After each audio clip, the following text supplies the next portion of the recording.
My child, I see your heart. I know how tired you are. You've been praying, waiting, believing, and yet nothing seems to move. But today, I want to whisper something deep into your spirit. You're not forgotten. When you thought heaven was silent, I was preparing a next chapter.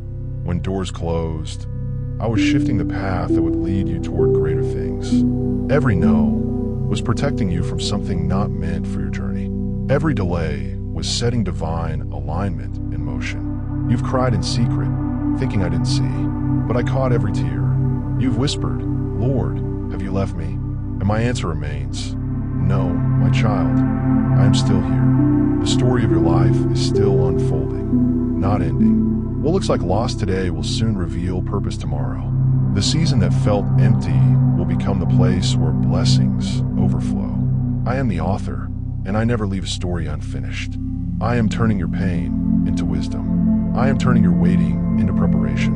The people who left were not a punishment. They were part of the pruning. What's coming next will require lighter hands, a stronger heart, and deeper faith. Trust me, even when you cannot trace me. The silence is not my absence. It's the space where I'm building your testimony. You are not forgotten. You are chosen, anointed, and covered in my grace. So lift your head. The same God who began your story will finish it beautifully. Soon, you'll look back and see every delay had purpose. Every pain had reason. Your story is still being written, and the next chapter will be the one you've been praying for. Amen.